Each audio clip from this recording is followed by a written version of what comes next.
Au commencement, on était bien loin des méthodes modernes. La sélection par le vote populaire, le choix selon le profil pour tenir un rôle, l'influence des titres durant, le flair dans les affaires, la réussite dans le monde, l'argent, l'intérêt pour l'œuvre chrétienne, le choix consensuel sur les prétendants, la reconnaissance publique des critères. Tout ce système n'avait pas de place au commencement.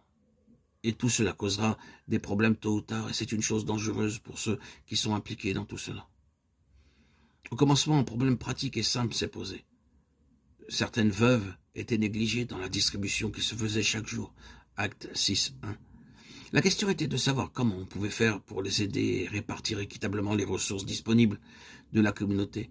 On aurait pu penser que n'importe quel homme avec une certaine aptitude dans les affaires aurait très bien pu prendre en charge tout cela. Mais il n'en était pas ainsi au commencement. La recommandation des apôtres a été: choisissez parmi vous 7 hommes de qui l'on rende un bon témoignage, qui soient pleins d'Esprit Saint et de sagesse, et que nous chargerons de cet emploi. Acte 6.3. Cette proposition plut à toute l'assemblée.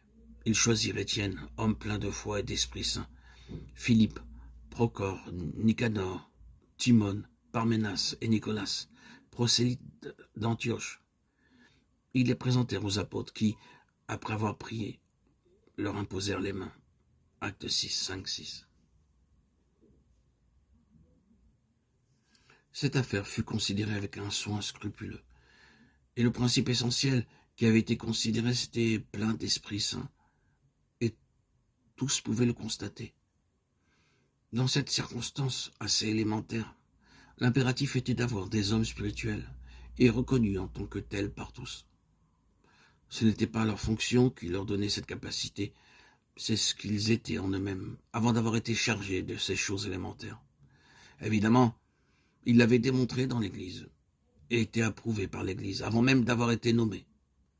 Si telle était la manière d'agir dans le cas de cette première responsabilité élémentaire, combien plus cela devait s'appliquer à l'égard des anciens ou des surveillants dans les églises locales. Avant que les apôtres n'aient achevé leur course, les choses ont commencé à changer concernant l'ordre dans l'Église. Les signes d'un cléricalisme naissant tel que nous le connaissons aujourd'hui se voyaient déjà. Nous perdons de vue que quand Paul écrivit ses dernières lettres à Timothée et qu'il disait qu'il écrivait aux hommes pour qu'ils sachent comment ils devaient se comporter eux-mêmes dans la maison de Dieu, il écrivait pour redresser l'inconduite qui se manifestait déjà. Cette inconduite concernait dans l'ensemble ceux qui étaient en responsabilité, ou les anciens.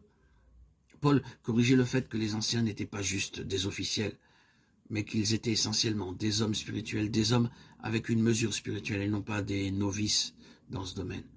Ils étaient anciens dans leur caractère, dans les qualifications spirituelles et les dons, avant de voir le titre d'ancien.